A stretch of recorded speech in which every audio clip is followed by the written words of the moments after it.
নমস্কাৰ মৰমৰ ছাত্ৰ ছাত্ৰীসকল আমাৰ পঢ়াশালী নামৰ এই ইউটিউব চেনেলটোলৈকে তোমালোক সকলোকে স্বাগতম জনাইছোঁ। এই ভিডিঅ'টোত তোমালোকৰ অসমীয়া পাঠ্যপুথিখনৰ অন্তৰ্গত গীত আৰু ছবি নামৰ পাঠটিৰ সকলোবিলাক প্ৰশ্ন উত্তৰ আলোচনা কৰিম। ভিডিঅ'টো তোমালোকে শেষলৈকে চাবা, ভাল পালে লাইক কৰিবা, কমেণ্ট কৰিবা, শ্বেয়াৰ কৰিবা আৰু যদিহে কৰা নাই তেন্তে চেনেলটো ছাবস্ক্ৰাইব কৰিবা। বলাচোন এতিয়া আমি প্ৰশ্ন উত্তৰসমূহ আলোচনা কৰোঁ আহা। 1 নম্বৰত যি চমু উত্তৰ লিখা আছে তাত দিয়া আছে যে কেনে গীত আৰু কেনে ছবি কোনেও ভাল নবলে। আৰু উত্তৰটো চাবা তোমালোকে, যি গীত সৰ্বসাধাৰণ মানুহে বুজিব নোৱাৰে, যি ছবিৰ তাৎপৰ্য কোনো মানুহে বুজি নাপায়, সেই গীত আৰু ছবি কোনেও ভাল নবলে। ঠিক আছে, এটা খ নম্বৰটো চাবা, সদায় কাণেৰে শুনা সৰু কথাটিয়ে কেনেকৈ আমাৰ প্ৰাণ টানি ধৰে। উত্তৰটোত চাবা, সদায় কাণেৰে শুনা সৰু কথাটিয়ে আমাৰ প্ৰাণ টানি ধৰে যেতিয়া ইয়াক সুৰাৰোপ কৰি পৰিৱেশন কৰা হয়। ঠিক আছে, মই যিবিলাক উত্তৰ সেই উত্তৰবিলাক একেবাৰে সহজ সৰল ভাষাত লিখা আছে, গতিকে মই সেইবিলাক এক্সপ্লেইন কৰি ভিডিঅ'টো দীঘলীয়া নকৰোঁ। ঠিক আছে, এতিয়া চাবা গ নম্বৰ প্ৰশ্নটো চাবা। গ নম্বৰ প্ৰশ্নটোত কি দিয়া আছে যে কবিৰ মতে কোনবোৰ বস্তু অজৰ অমৰ। উত্তৰটো লিখিবা তোমালোকে, কবিৰ মতে মিহি ভাৱ, মিহি গতি, কৌশলী বিদ্যা অজৰ অমৰ। ঠিক আছে, এতিয়া ঘ নম্বৰটো চাবা, কেনেকুৱা গীত আৰু ছবিক সকলোৱে ভাল বুলি কয়। উত্তৰটোত কি লিখিছোঁ চাবা তোমালোকে, যি গীত আৰু ছবিয়ে মানুহৰ মন জোৰায়, যি গীত আৰু ছবিয়ে জগতৰ উপকাৰ সাধে, সেইবোৰ গীত আৰু ছবিক সকলোৱে ভাল বুলি কয়। তাৰপিছত নম্বৰ প্ৰশ্ন যিটো, সিহে পায় নিজে নিজে আলাসত ঠাই, ইয়াত আলাস শব্দটোৰ অৰ্থ কি। উত্তৰটোত চাবা, ইয়াত আলাস শব্দটোৰ অৰ্থ হৈছে উচ্চ স্থান। ঠিক আছে, এতিয়া তাৰপিছত 2 নম্বৰ যিটো প্ৰশ্ন সেইটো চাবা, ভাল গীত আৰু ছবিৰ মহত্ব কেনেকুৱা কবিতাটিৰ সহায়ত বুজাই লিখা। উত্তৰটো তোমালোকে চাবা, এটা ভাল গীত বা এখন ভাল ছবি হ'বলৈ কিছুমান বিশেষ গুণৰ প্ৰয়োজন। যেনেদৰে সকলো গীতে মানুহৰ মন কাঢ়ি নিব নোৱাৰে, ঠিক তেনেদৰে সকলো ছবিয়ে মানুহৰ মনত আনন্দ দিব নোৱাৰে। সেয়েহে সকলো গীত আৰু ছবি কালজয়ী হ'ব নোৱাৰে। সেইবোৰ গীত বা ছবিহে মানুহৰ মনত ৰৈ যায়, যিবোৰ সৰ্বসাধাৰণ লোকে বুজিব পাৰে। যি গীত আৰু ছবিৰ অৰ্থ সকলোৱে বুজি পায় আৰু আনন্দ দিয়ে, তেনে গীত আৰু ছবিকহে সকলোৱে ভাল বুলি আদৰি লয় আৰু আলাসত ঠাই দিয়ে। ৰুচিপূৰ্ণ কলাৰ মাধ্যমেৰে সহজ সৰলভাৱে প্ৰকাশ কৰিব পাৰিলে সাধাৰণ বস্তু এটাও মনমোহনীয় ৰূপত প্ৰকাশ লাভ কৰে আৰু ই মানুহৰ মনত চিৰযুগমীয়া হৈ ৰৈ যায়। কলাৰ মাহাত্ম্য। ঠিক আছে, এইখিনিলৈকে লিখি দিবা। এতিয়া 3 নম্বৰ প্ৰশ্নটো চাইছোঁ। 3 নম্বৰ প্ৰশ্নটোত তোমালোকক কি সুধিছে যে সদায় চকুৰে দেখা গছ পাতটিও ছবিত কিয় ভাল হৈ পৰে বুলি তুমি ভাবা। নিজৰ মতামত আগবঢ়োৱা। এতিয়া উত্তৰটো চাবা, গছৰ পাত সদায় আমি দেখি থাকোঁ, সেয়েহে তাৰ প্ৰতি আমাৰ কোনো বিশেষ আকৰ্ষণ নাথাকে। কিন্তু সেই গছপাতক যেতিয়া ছবিৰে অঁকা হয়, তেতিয়া তাৰ প্ৰতি সকলোৰে আকৰ্ষণ বাঢ়ে। চিত্ৰকৰৰ কৌশলী বিদ্যাৰ ফলত ৰং তুলিকাৰে অঁকা ছবিয়ে মানুহৰ মনত এক নতুনত্বৰ সন্ধান দিয়ে আৰু সকলোৰে দৃষ্টি আকৰ্ষণ কৰিবলৈ সক্ষম হয়। সেয়েহে সদায় দেখি থকা গছপাততকৈ ছবিত ইয়াত ভাল দেখা যায়। ছবিত ইয়াত নহয়, এইটো তোমালোকে ইয়াক কৰি লিখিবা। এইটো তোমালোকে ইয়াক বুলি দিবা, ছবিত ইয়াক ভাল দেখা যায়। ঠিক আছে, এতিয়া 4 নম্বৰ প্ৰশ্নটো চাইছোঁ। 4 নম্বৰ প্ৰশ্নটোত কি সুধিছে যে কেনেকুৱা গীত আৰু ছবি কোনেও ভাল নবলে আৰু কোনবোৰ গীত আৰু ছবিক সকলোৱে ভাল বুলি আদৰি লৈ আলাসত ঠাই দিয়ে, নিজৰ ভাষাৰে বৰ্ণনা কৰা। এতিয়া উত্তৰটো চাবা তোমালোকে, যি গীত গোৱা বা লিখাজনৰ বাবে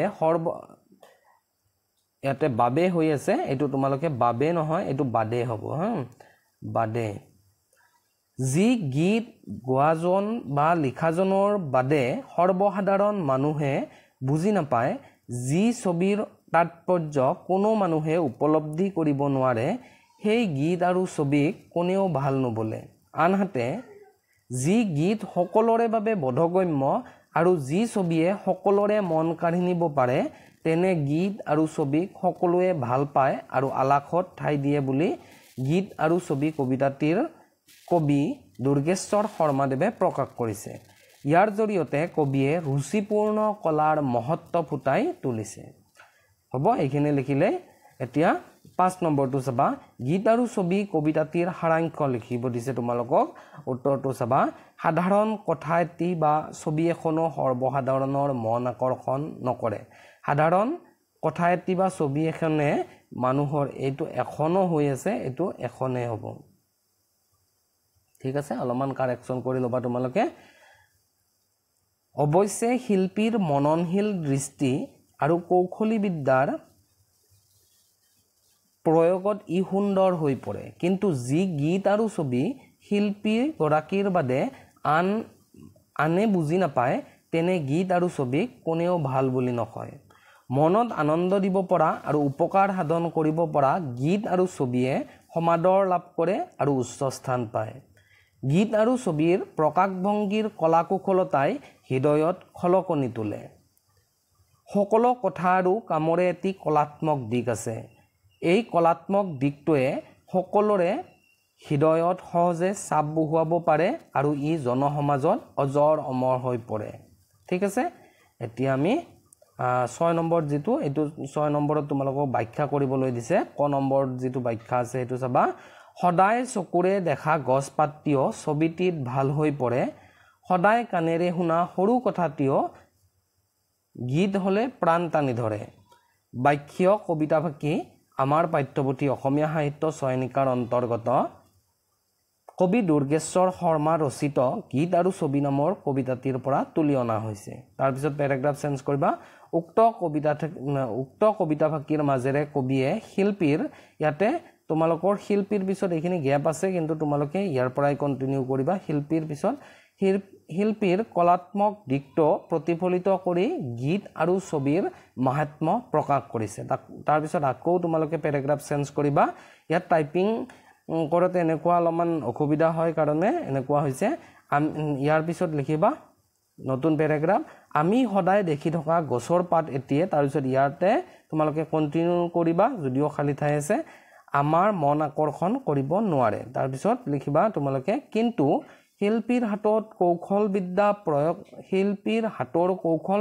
প্ৰয়োগ কৰি অকা ছবিত ই মনোগ্ৰাহী হৈ উঠে ঠিক তেনেদৰে সাধাৰণ কথা এষাৰো যদি ৰজিতা খুৱাই সুৰ আৰোপ কৰি গীত আকাৰে গোৱা হয় তেতিয়া হলে সেই গীতে সকলোৰে প্ৰাণ টানি ধৰে ইয়াৰ যোগেদি কবিয়ে সকলো কথা আৰু কামৰ আঁৰত থকা কলাত্মক দিকটোকে ফুটাই তুলিছে ঠিক আছে তাৰ পিছত আমি খ নম্বৰ যেটো ব্যাখ্যা হেতু চাইছো এটো কি দিয়া আছে মিহি ভাব মিহি গতি কৌশলী বিদ্যাৰ নাই মৃত্যু অজৰ অমৰ সতে পৰে ততে গজে বিভিন্ন আকাৰ ঠাই বুজি দীঘল ডাঙৰ ঠিক আছে এতিয়া এই ব্যাখ্যাটো চাইছো আমি উক্ত কবিতা ভাকি আমাৰ পাঠ্যপুথিৰ অন্তৰ্গত কবি দুৰ্গেশ্বৰ শৰ্মাই ৰচনা কৰা গীত আৰু ছবি নামৰ কবিতাটিৰ পৰা লোৱা হৈছে এই কবিতা ভাকিৰ জৰিয়তে গীত আৰু ছবিৰ সাৰ্বজনীনতা আৰু স্থায়িত্বৰ ভাৱ প্ৰকাশ পাইছে তাৰ পিছত লিখিবা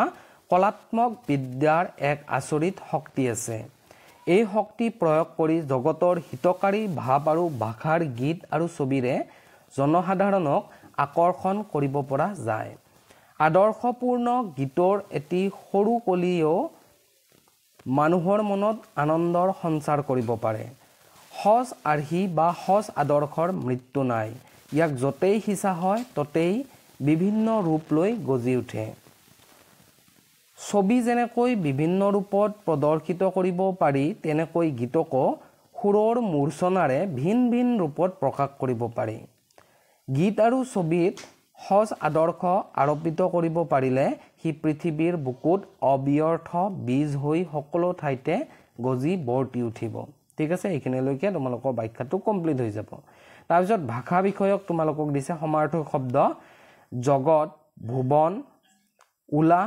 আনন্দ চকু নয়ন সৰু ক্ষুদ্ৰ ভাল শুভ ঠিক আছে তাৰ পিছত দিয়া আছে কাণ কৰ্ণ 8 নম্বৰত তোমালোকক বাক্য ৰচনা দিছে কৌশল বিদ্যাৰ ভাৱ আৰু গতি মিহি হলে সকলোৰে মনোগ্ৰাহী হৈ উঠে তোমালোকৰ ইয়াতে কন্টিনিউ হ'ব লাইনটো হলেৰ পিছত ঠিক আছে অজৰ অমৰ ভাল গীত আৰু ছবি অজৰ অমৰ হৈ থাকে তাৰপিছত আলাসত ঠাই সৎপথত চলাজনে সকলোৰে সমাদৰ লাভ কৰে আৰু আলাসত ঠাই পায় ঠিক আছে তাৰপিছত ডাঙৰ দীঘল সৰুতে মাক দেউতাক ঢুকুৱাত ৰবিন মমায়েকৰ ঘৰতে ডাঙৰ দীঘল হৈছে তাৰপিছত 9 নম্বৰত তোমালোকক বিপৰীত শব্দ লিখিব দিছে মিহি খহতা প্ৰাণ অপ্ৰাণ মৃত্যু জন্ম মূল ছিন্নমূল ক্ষুদ্ৰ বৃহৎ ঠিক আছে মৰমৰ ছাত্ৰ ছাত্ৰীসকল আজিৰ ভিডিঅ'ত আমি ইমানখিনি আলোচনা কৰিলো আশা কৰোঁ তোমালোকে এই ভিডিঅ'টোৰ দ্বাৰা উপকৃত হ'বা ধন্যবাদ